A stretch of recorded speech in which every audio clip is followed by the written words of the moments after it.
Dos atracadores temerarios con una causa diabólica. Armas de destrucción masiva. Mucho odio, auténtico y peligroso. Les corre por las venas. Pero uno de los ladrones esconde un secreto difícil de creer. Si alguno de los del grupo lo hubiera descubierto, los que estaban en la clandestinidad con él le habrían matado. El FBI intenta detener un peligroso baile de disfraces. Este caso lo tenía todo: violencia, supremacía blanca y sexo. Con un final dramático y retorcido.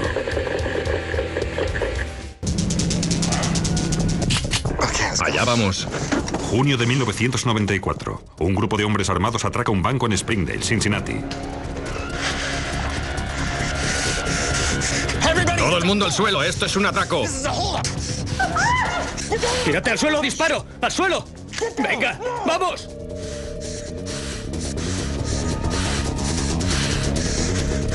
¡Al suelo! ¡Venga! ¿Qué te pasa? ¿Estás sordo? ¡Al suelo! ¡Venga! Si nadie habla, saldrá todo el mundo vivo. 30 segundos. Ni alarmas ni rehenes. ¿Me has entendido, hermana? Bien.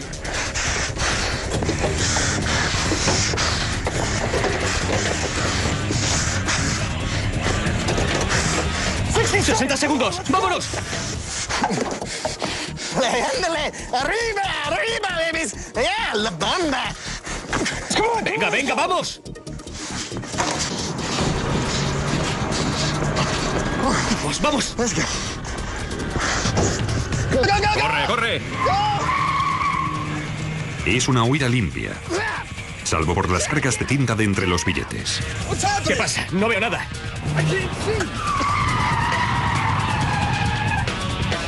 Iniciamos la investigación allí, una investigación preliminar llevada a cabo por los forenses. Recogieron varias huellas dactilares. Cogieron la cinta de la cámara del banco en la que aparecían dos sujetos con máscaras de disfraces. De hecho, una de las máscaras era de un expresidente, Ronald Reagan. 4, 5, 6 días después, encontramos el coche con el que huyeron, que estaba aparcado en un edificio de oficinas cercano. Cuando los agentes empezaron a registrar el vehículo, abrieron la guantera y encontraron lo que pareció que era una granada activa. La granada resulta ser falsa, pero el FBI la reconoce como la tarjeta de visita de una banda a la que perseguía. Al principio estos robos eran en el Medio Oeste, por eso la prensa los bautizó como los atracadores del Medio Oeste, que les pegaba. Actuaron a lo largo de 6 estados entre Ohio y Iowa. Pusimos en contacto a varias de las comisarías de todo el Medio Oeste con el cuartel general del FBI para hablar de esa banda que estaba robando bancos por todo el Medio Oeste. Se convirtió en un caso prioritario para el FBI. Se le dedicaron más recursos. Si alguien encontraba una pista sobre el caso, se le daba paso de inmediato. El FBI añade pruebas del atraco a su perfil de los atracadores. Su método de trabajo era muy efectivo. Llegaban, actuaban metódicamente y se marchaban. Actualmente, la mayoría de los atracos a bancos no están nada bien planeados. Los atracadores del Medio Oeste los planean durante semanas, a veces meses. Lo planeaban todo. Escogían los bancos accesibles desde las interestatales, donde no se interrumpía el tráfico. Escogían bancos que les permitieran entrar y salir rápidamente. Llevaban disfraces bonitos y caros para intentar esconder su identidad. Eso es lo que recuerda a la gente. Así no se fijan en otras cosas como las armas que llevaban, la ropa y esas cosas. Hacían robos muy completos. No se limitaban a entrar y entregar una nota al cajero. Entraban con una fuerza sobrecogedora. ¡Al suelo! ¡Ya! Entraban en el banco armados hasta los dientes. Nunca entraban en la caja fuerte. Eso les haría perder demasiado tiempo. Nunca pasaba más de 90 segundos en el banco. Como táctica de distracción, solían dejar una bomba o un artefacto explosivo para retrasar a las fuerzas del orden y así poder escapar. El nombre en clave del caso era robo bomba, que significaba que se trataba de robos de bancos y que se utilizaban bombas para cometerlos. Los agentes del FBI empezaron a reunir pruebas de varios robos. Identificaron a este grupo como los atracadores del Medio Oeste, pero no sabían quiénes eran sus miembros. Solamente sabíamos que era un grupo de atracadores de bancos blancos que habían actuado por todo el Medio Oeste. No teníamos ni un solo nombre, ni un solo sospechoso. El tiempo pasa. Como pronto descubrirán los investigadores, los atracadores de bancos del Medio Oeste tienen planes mucho más siniestros que atracar bancos. Tras la pista de los atracadores, los agentes del FBI tienen un respiro. Billetes manchados de tinta rastreables del robo en Springdale han estado circulando por Cincinnati. Por desgracia para mí, en esa época me dieron dinero que llevaba ese rastro de tinta. Y cuando pasé el dinero, las autoridades se dieron cuenta. Nos pusimos en contacto con Sean Kenny para intentar averiguar si tenía información sobre la banda. Sinceramente, la primera vez que el FBI se puso en contacto conmigo, no tenía ningunas ganas de ayudarles. Los investigadores reciben una pista para investigar a dos de los socios de Kenny, Peter Langan y Richard Guthrie. Recibimos información que nos llevó hasta Langan y Guthrie, y cuanto más les vigilábamos durante ese breve periodo de 1995, mejor pinta tenía. Kenny había conocido a Langan y a Guthrie a través del movimiento de supremacía blanca de Cincinnati. Habían estado una temporada en Elohim City, una comunidad de supremacistas blancos de Oklahoma llamada Nación Aria del norte de Idaho. Mucho odio, auténtico y peligroso, les corre por las venas. Los investigadores indagan en el pasado de los sospechosos y descubren que hacía tiempo que se cocía algo. Peter Langan y Guthrie eran dos parias, un par de pringados que se habían conocido cuando eran adolescentes en el instituto de Wheaton, Maryland. Peter Langan era hijo de un agente de la CIA que había tenido un papel importante en los oscuros juegos políticos del sur de Vietnam. Langan creció a la sombra de esas operaciones encubiertas y reverenciaba a su padre. Se crió en Vietnam, hablaba varios idiomas, tenía un historial muy interesante, un concepto interesante de sí mismo y una idea de qué iba el mundo mucho más clara que la mayoría de niños. Cuando regresó a los Estados Unidos, Langan tenía un montón de problemas emocionales. Su padre murió en 1967 y dejó de estudiar siendo muy joven. Aprendió a buscarse la vida. Se convirtió en un niño de la calle. Con 16 años, Langan se va a Florida, donde le detienen por robo a mano armada y atacar a la policía. En ese momento pesaba unos 50 kilos, como mucho. Así que era un pececillo muy vulnerable en el sistema penitenciario de Florida. A lo largo de los siguientes 10 años de su vida se radicaliza. Se escapa varias veces y le atacan varias veces. Se dice que le violan más de una vez. Tras salir de la cárcel en 1984, Langan se reencuentra con su amigo Richard Guthrie, ex marine y criminal de poca monta.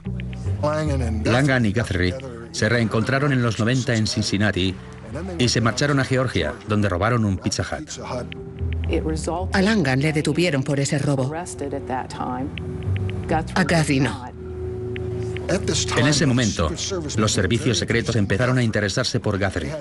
Tenían pruebas de que Guthrie había amenazado al presidente de los Estados Unidos.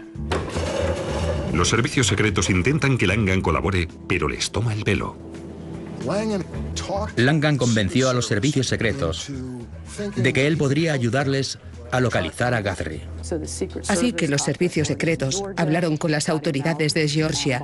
Consiguieron que él, entre comillas, trabajara con ellos. Le mandaron de vuelta a Cincinnati para que localizara a Guthrie. Durante 2 meses, Langan hizo creer a los servicios secretos que buscaba a Guthrie.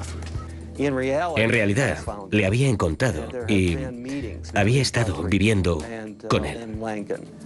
Estuvieron planeando desaparecer e iniciar su cadena de atracos a bancos. Pero después del golpe de Springdale y la pista de Sean Kenny, el FBI está ansioso por localizar a Langan y a Guthrie. Sabiendo que los servicios secretos habían interrogado en profundidad a Langan, el FBI se puso en contacto con un agente de los servicios secretos, le enseñó varias fotos de un vídeo del quinto atraco y le preguntó si ese podía ser Langan. Enseñaron fotos a los servicios secretos y ellos dijeron que no creían que fuera él. Como resultado, el FBI estuvo muchos meses sin considerar a Langan y a Guthrie sospechosos de los robos. De repente ya no interesan al FBI. Así que Langan y Guthrie roban bancos en Iowa, Missouri y Kentucky. Con mucho dinero en sus manos, se preparan para la siguiente fase de su lucha. Tenemos la tecnología y el material necesario para hacer armas de destrucción masiva. Los atracos tenían un objetivo. Se consideraban revolucionarios. Su objetivo era atracar bancos para reunir dinero y así poder derrocar al gobierno de los Estados Unidos. Tras atracar varios bancos, Langan y Guthrie tienen dinero para su organización terrorista. Langan y Guthrie hicieron un vídeo de reclutamiento. Se llama El ERA, presenta la lucha armada clandestina. Saludos, soy el comandante Pedro. Tenían pensado enviar esos vídeos a los líderes del movimiento de supremacía blanca del país. De hecho, cuando el FBI registró consignas y pisos francos que Langan y Guthrie habían alquilado, encontraron 9 o 10 cintas de ese vídeo en sobres con la dirección de líderes del movimiento de supremacía blanca del país. Os voy a hablar de la lucha armada clandestina. Todos tenían nombres. Langan era el comandante Pedro y Guthrie era el comandante Pavel. Soy el comandante Pavel, miembro del ejército de la República Aria. Fundamentalmente, soltaban diatribas contra los negros, los judíos e incitaban a los norteamericanos a unirse a la revolución. Entendemos el significado de limpieza étnica. No nos dejaremos engañar por predicadores embusteros, cuentacuentos a sueldo, basura judeocristiana. Visto por alguien de fuera, parecía un poco tonto. Tenemos 3 objetivos. Eliminar al gobierno, exterminar judíos y repatriar a todos los no blancos a su tierra. Eso es todo. Langan incluso hizo unos anuncios muy trabajados. Uno se llamaba Blammo Ammo. El ejército de la República Aria presenta. Es cortesía de Blammo Ammo. Cuando los federales vengan a hacer un picnic, querrás darles una albóndiga bien picante. Cuando has escuchado el mensaje, ya no te hace gracia y pasa a ser un vídeo que asusta mucho si piensas que esos hombres creían en serio en lo que estaban diciendo. En cierto sentido, el vídeo es muy amateur, casi cómico.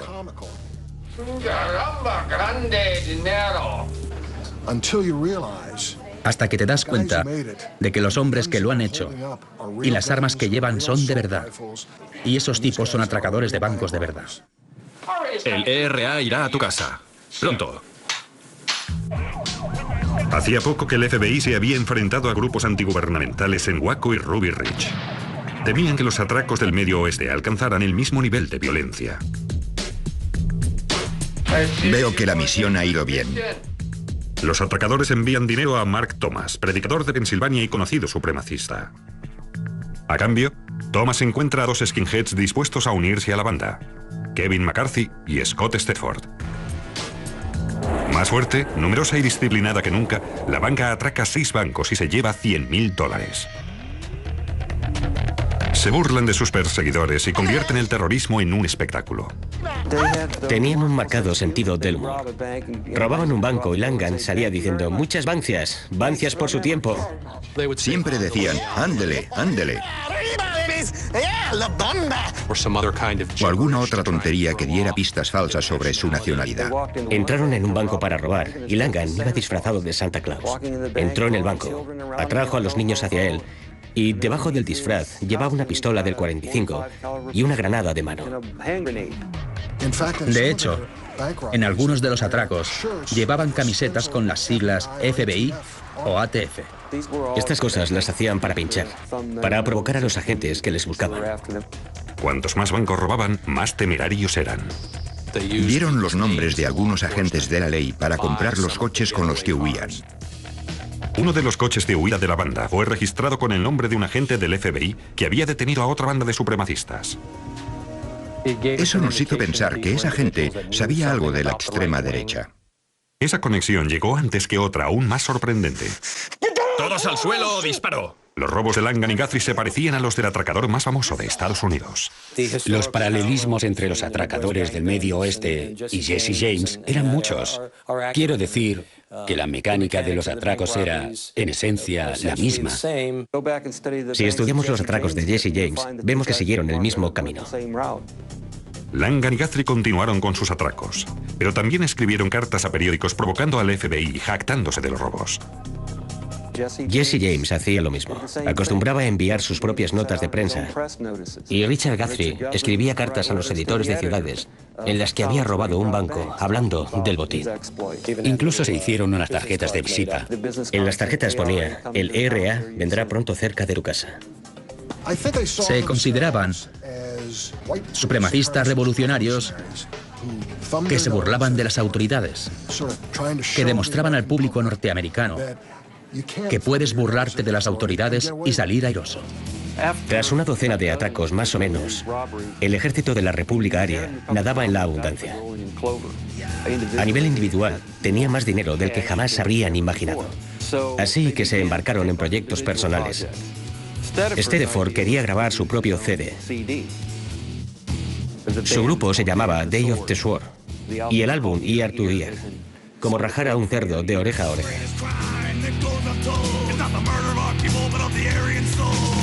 Cantantes folk como Buddy Guthrie o Bob Dylan han cantado sobre atracar un banco con un revólver, pero ninguno lo había hecho. Stedeford sí. No solo lo hizo, sino que utilizó el dinero robado para crear un género único, el rock terrorista.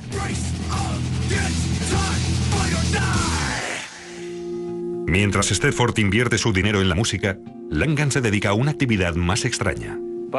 En esta época, Langan resulta un personaje muy interesante. Durante el día, se viste con ropa militar y atraca bancos como el comandante Pedro del ejército de la República Aria. Por la noche se hace llamar Donna y es una drag queen en Kansas City. Lleva perlas, lamé azul y tacones. Empieza a frecuentar a varios transexuales y a encontrar su sitio en la comunidad transexual. Langan quería utilizar su dinero para una operación de cambio de sexo. Cuando conocí a Peter iba vestido como Donna. Peter me dijo que le había conocido en una encrucijada de su vida, y era cierto. Era como si estuviera cambiando de caballo mientras iba al galope. Era muy extraño. Era algo de lo que la banda no sabía nada. Era un movimiento social súper masculino. Eso iba en contra de todo lo que les habían enseñado.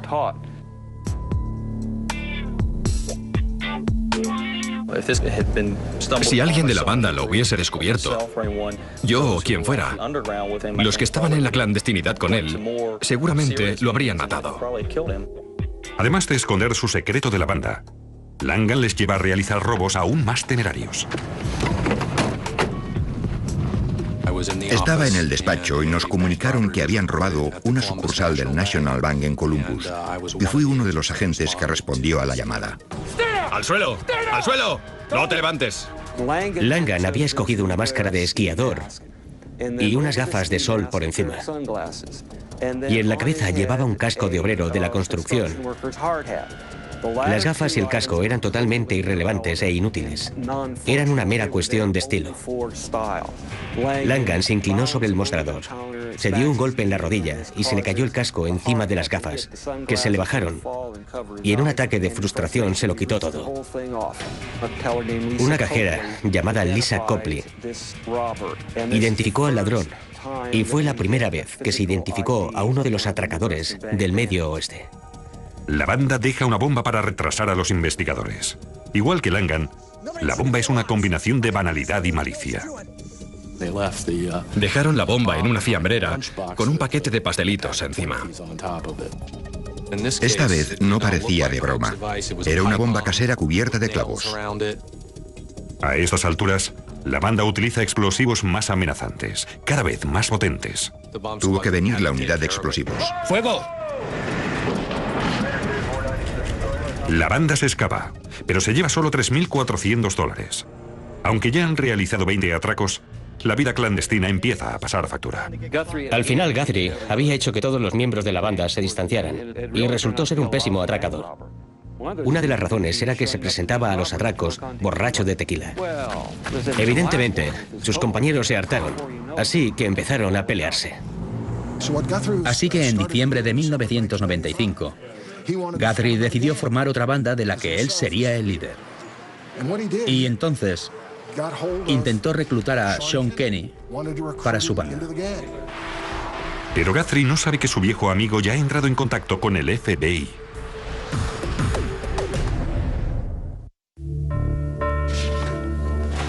Lo que buscábamos era entrar en contacto con alguien que conociera a Langan y Guthrie, y se nos ocurrió pensar en Kenny. Mi supervisor decidió enviarme a Georgia para hablar con ese hombre, que creíamos que conocía o había tenido alguna relación con Langan y Guthrie. Los investigadores visitan a Sean Kenny, al que habían pillado pasando dinero del atraco de Springdale. Kenny se había ido de Cincinnati y había entrado en el ejército. Me fui hasta Fort Benning y me entrevisté con Sean por primera vez. Me dijo, yo pondré mis cartas sobre la mesa si tú pones las tuyas. No tendrás problemas. Había tomado una buena decisión por él y por su familia e intentaba hacer las cosas bien. Había nacido nuestro primogénito. Tenía una minusvalía importante. Eso fue un punto de inflexión en mi vida y me hizo replantearme mi sistema de valores y una serie de cosas que había creído hasta entonces. No encajaba en la ideología que yo había tenido. En un mundo ario perfecto, de pelo rubio y ojos azules, mi hijo sería un indeseable. No sería aceptable. Entendió que seguir con Langan y Guthrie no podía aportarle nada bueno. Ellos creían que, ideológicamente, yo seguía apoyándoles. Pero la verdad era que en ese momento me sentía más inclinado a cuidar de mi familia. Butch muestra a Kenny unos bocetos de los atracadores de bancos del Medio Oeste. Esos bocetos se parecían mucho a Pete y a Rich. Y así lo declaré. Conseguí que dieran un permiso administrativo a Sean y vino a Cincinnati. En ese momento no teníamos manera de localizar a Langan y a Guthrie. Él era el único que conocía gente que se pusiese en contacto con ellos o los localizase. Hablé con gente del movimiento, amigos y compañeros que pudieran haberles visto. En ese periodo pasé muchísimo tiempo con Sean y aprendí mucho de él, de dónde venía, qué pensaba, cuáles eran sus creencias. Kenny se arriesgó mucho cooperando. Esa gente era muy violenta. Estaban locos. Nos encargaremos de los chivatos y lo haremos sin piedad, para siempre y con eficacia. Si Richard Guthrie o Pete Langan se hubieran enterado de que hablaba con el FBI, estoy seguro de que habrían intentado eliminarme. Fue hacia el final de mi estancia aquí, cuando ya estaba un poco angustiado porque no pasaba nada, cuando Richard Guthrie me contactó. Recuerdo que recibí una llamada una noche, tarde, y me dijo que se había visto con Richard Guthrie. Supongo que el FBI pensó que era demasiado bueno para ser cierto. Querían que fuera inmediatamente al cuartel del FBI y se lo contara todo. Kenny se somete al detector de mentiras y no lo pasa. Me puse muy serio y les dije, le veré mañana. O están allí y le atrapan, o no me crean. Vale, me iré a casa y ya está. Ed Butch es el único que cree a Kenny. Él creyó que yo había contactado con Guthrie y que estaba siendo sincero con el FBI. Butch les convenció de que siguieran con el plan y siguieran a Kenny a la reunión. Esperamos. Creo que eran las 2. No se presentó nadie. No oímos nada. Me puse un poco nervioso porque ya había pasado la hora en la que Guthrie y yo habíamos quedado. Y entonces, sobre las 5, Guthrie llamó a Sean y le dio instrucciones para verse en otro sitio. Butch y el equipo de vigilancia corrieron al nuevo punto de encuentro. Por el camino, Butch ve a Guthrie en una furgoneta y va tras él.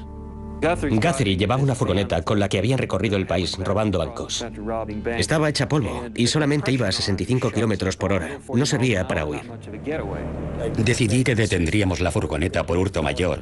Puse en marcha la luz y la sirena para intentar que Guthrie se detuviera, pero siguió conduciendo. Entonces giró a la derecha y en cuanto giró, me tuvo pegado a los talones. Se dio cuenta que se había metido en un callejón sin salida. Aceleré y choqué contra su furgoneta.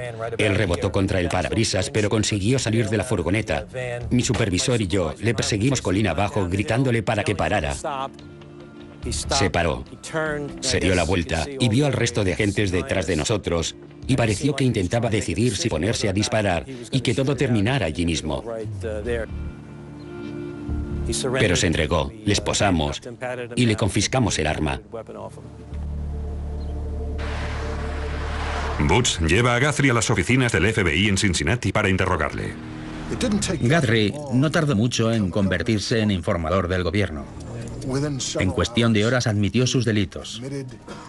Les habló de Stedford, identificó a McCarthy y a Mark Thomas, el líder de la supremacía blanca. Al final, Guthrie nos contó que seguramente estaba en un piso franco que tenían en el 585 de Reinhardt en Columbus, Ohio. Pero Guthrie les advirtió de una cosa: que no entraran a la fuerza en el piso. Estaba lleno de pólvora, granadas y productos químicos. Les dijo que esperaran a que Langan saliera del piso, porque podría convertirse en otro Waco.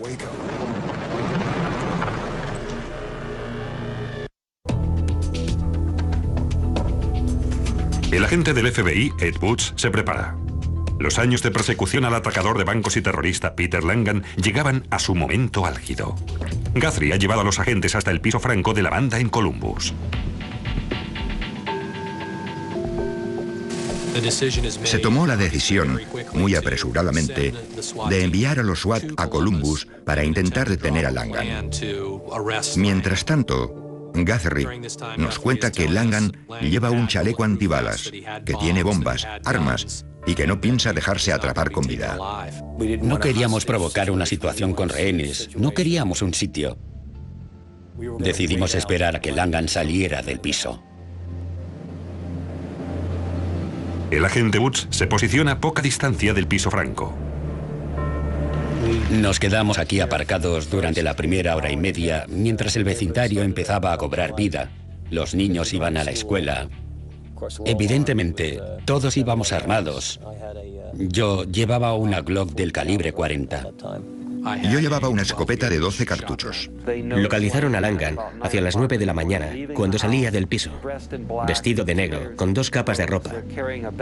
Llevaba una bolsa y se dirigía a su furgoneta. Llega a la furgoneta, abre la puerta, mete la bolsa dentro y mira a ambos lados. Se sienta al volante y arranca el motor. Ha cerrado la puerta, está al volante. El jefe del equipo de los SWAT decidió que, en vez de atraparle en movimiento, era mejor detenerle cuando estuviera parado en su vehículo. En marcha. Así que nos dispusimos a detenerle.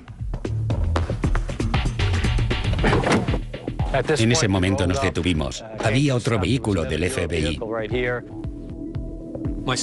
Yo y el agente especial Bevan Stoffer estábamos en el vehículo más cercano a la furgoneta.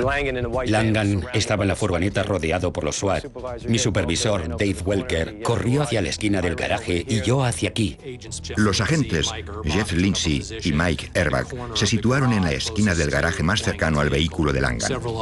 Varios vehículos más se detuvieron detrás de nosotros. Un agente se situó cerca de una farola. Los agentes empezaron a gritar a Langan que levantara las manos y saliera del vehículo. Venga, Peter, abre la puerta y sal de la furgoneta. Sitúate delante. Langan decidió no salir y resistirse. Vieron que alargaba la mano derecha hasta la cadera izquierda y, mientras lo hacía, se giró y saltó a la parte trasera de la furgoneta. Entonces Langan, después de saltar a la parte trasera, se incorporó para disparar a 2 manos, con una mano apuntando a Jeff Lindsay y a Mike Erbach. Jeff Lindsay llevaba una escopeta y disparó primero. Oí algunos disparos y entonces disparé a Langan. 3 ráfagas de doble cartucho con la escopeta que llevaba.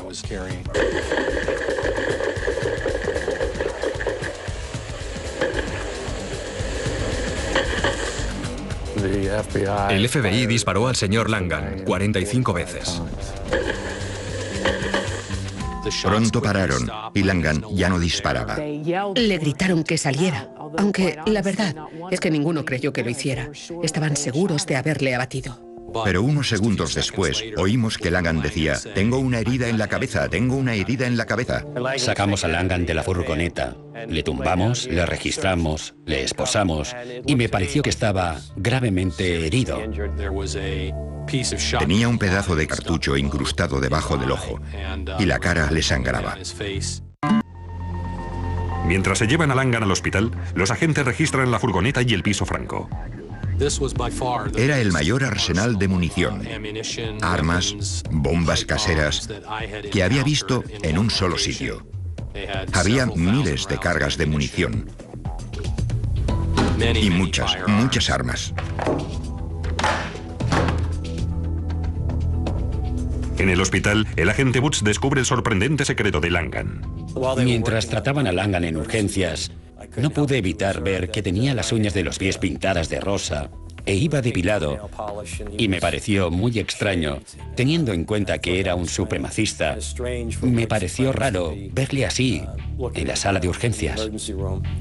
Era un transexual preoperado. Cuando me detuvieron en Columbus, no fue una detención, fue un intento de asesinato. En televisión, el presunto atracador Peter Langan insiste en su inocencia. Si me van a juzgar, me gustaría que me juzgaran en un tribunal con pruebas. Soy inocente. Me duele mucho. Richard Guthrie, que está en la cárcel de Cincinnati, acepta colaborar con el FBI. Pero la noche anterior al día que debe testificar contra Langan, se ahorca con una sábana. Con el suicidio de Richard Guthrie, yo pasé a ser el testigo clave de la acusación. Los ayudantes del fiscal Robin Hagner y Dana Peters preparan el caso contra Langan. Había muchas pruebas. Teníamos pruebas de la taquilla que Peter Langan tenía en Kansas, pruebas del piso franco de Columbus, las pruebas de las cintas de vigilancia de los bancos. Creo que en total reunimos unas 1000 pruebas potenciales y empezamos a trabajar a partir de allí. Muchas de esas pruebas se enviaron a los laboratorios del FBI para comprobarlas, y varios agentes del FBI añadieron todas esas pruebas que le relacionaban con los robos. Esto es una máscara de disfraces de Ronald Reagan. Es la máscara que llevaba en el atraco al banco de Springdale.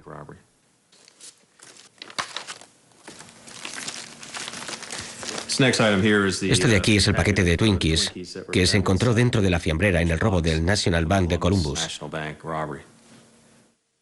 Y todas esas pruebas físicas se utilizaron como pruebas determinantes. Eran exclusivas de esos robos, y eso nos ayudó a relacionar a Langan y a Guthrie con ellos. Uno de los elementos más interesantes fue esa estrategia de Langan de pintarse casi como un pacifista no agresivo. Y lo hizo llamando a declarar a 2 de sus amantes de Kansas como testigos de la defensa. Parecía que la personalidad de Peter era esencialmente buena, a pesar de que hubiera cometido unos enormes errores en la vida. Éramos muy felices. A veces la felicidad no la puedes expresar con palabras. Su defensa consistía en intentar describirse como: yo no soy la persona que el gobierno dice que soy. ¿Cómo se les ocurre decir que soy miembro del ejército de la República Aria si soy transexual? Soy justamente lo opuesto a lo que un supremacista debe ser. ¿Cómo pueden creer que soy un supremacista? Llevo un estilo de vida completamente distinto. Quiero ser mujer. Quiero ir con hombres. Además de ser un tipo muy oscuro, era muy inteligente. No entiendo cómo alguien puede odiar como Peter Langan odiaba a otras personas simplemente por el color de su piel o la religión que profesaban. Las personas solemos tener cierta posibilidad de redención. Peter Langan no tenía ninguna. En base a las pruebas, el jurado no tarda en emitir un veredicto. Langan fue sentenciado a cadena perpetua más 35 años. ¿Tiene algo que ver con los atracos? Tras el juicio, los fiscales se mostraron escépticos porque les pareció que la transexualidad de Langan era una artimaña. Los fiscales nunca se acabaron de creer lo de su transexualidad, pero la verdad es que yo creo que esa era su verdadera naturaleza. Tras ingresar en prisión, solicitó que se le practicara una operación de reasignación de sexo. Eso es muy radical para alguien que solo está fingiendo. No creo que fuera una tapadera, pero me daba miedo que utilizara la operación de cambio de sexo para escapar de la cárcel. Donna me escribió esto desde la cárcel. Me dice, quiero ser tu amor porque, cariño, tú lo vales. Soy tu esposa y te querré siempre. Y dice, Donna ama a Alex. En la actualidad, Langan cumple condena en la cárcel. El gobierno ha rechazado pagarle la operación de cambio de sexo. Scott Stedford fue juzgado en Iowa y se le condenó por unos atracos. Kevin McCarthy y Mark Thomas se declararon culpables de conspiración para cometer un atraco en Filadelfia, Pensilvania. Incluso en casos importantes como este, hay algo positivo, y lo que pasó con Sean está claro que lo es.